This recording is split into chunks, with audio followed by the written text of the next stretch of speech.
Good day everyone. So this is our report about the method of transmitting and receiving information using distress signal SOS through Morse light in accordance with the call regs Annex 4 and the International Code of Signal. So first of all, what is Morse code?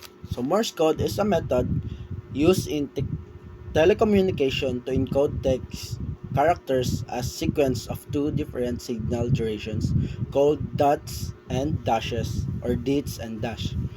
It was developed by Samuel Morse and Alfred Vail in the early 1830s. Morse code can be transmitting using sound, light, and other form of signals. What is SOS signal? So, the SOS signal is an international recognized distress signal that is used to signal a life-threatening emergency. So, ang SOS, magamit din siya if na mga life-threatening emergencies. The distress signal SOS is represented by the letter SOS. So, it is transmitted by sending three dots, followed by three lines, and another three dots. Is SOS distress signal? Yes, SOS is an internationally recognized distress signal that is used to signal a life-threatening emergency. It is used by ships, boats, and aircraft to indicate that immediate assistance is required. What does SOS actually stand for? The Morse code distress signals SOS is an acronym.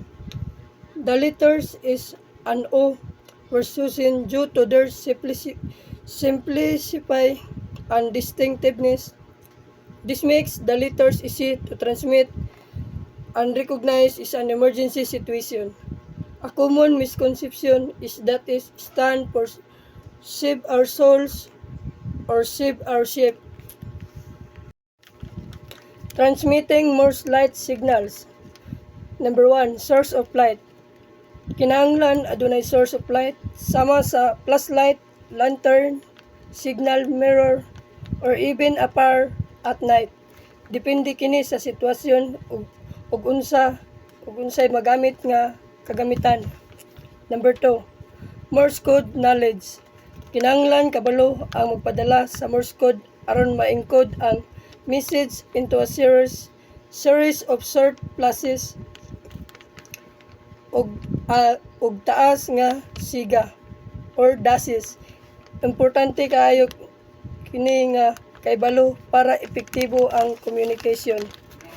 Number 3, visual signaling.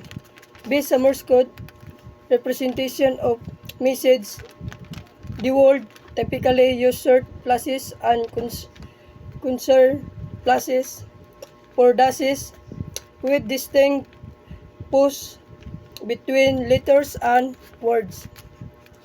And last, number 4, directionality. Directionality is masiguro nga makita nga tinuod nga tumong or recipient ang signal kinahanglan nga itudlo sa husto nga direksyon ang sugka. Using hand signals or pointing the light source in the desired direction. So we will discuss about how to receive Morse light signals. So first thing to do is observation. The recipient watches for any visual signals, scanning the horizon or designated area for signal signs or of light flashes. So first thing to do is you should obserbaran imong palibot if nabay mga signals or mga light flashes. Is recognition. Recognizing Morse code patterns is crucial for understanding the message being transmitted. Recipients must be familiar with Morse code or have access to a reference guide to interpret the signals correctly. So, the second one is recognition. So, dapat kabalo ka sa Morse code and dapat na kay copy ana nila para mahibal-an nimo kung saan ang ilang gi-transmit nga signal. Then the third is recording.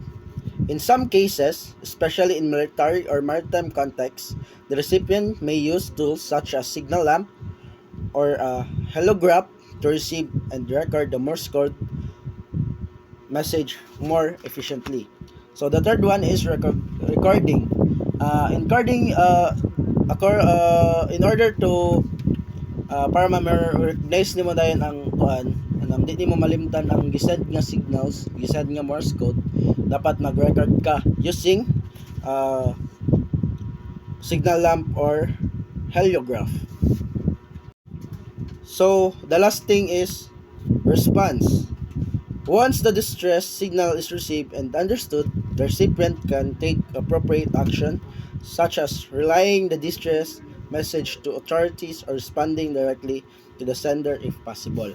So, it means nga, ang last is response. So, it means nga, if kabalo na ka sa gitransmit nga message na recognize na nimo, then dapat mo balos na ka sa ilaha with exact nga ikabalos pod sa ilaha, exact nga Morse code pod. Here are the thing that we need to consider. First thing is visibility. So visibility, weather conditions, time of day, and terrain can affect the visibility of Morse light signals. Clear skies and darkness often provide the best condition for long distance signals. Number 2 is training. Both the sender and recipient should ideally undergo training in Morse code signaling techniques to ensure effective communication during distress situation. So you need to have a training, special training para dili mo magka-sumpaki sa receiver and sender. And the last thing to consider is regulation. In some contexts, such as maritime or aviation distress signaling, there may be specific protocols and regulations governing the use of Morse code and visual signaling methods. So, dili pod ka magpasagad-sagad o anang hatag og distress if wala pa anang yaga-yaga ra pod ingan na kay na pa yung mga rules to consider. So, that's it. Thank you.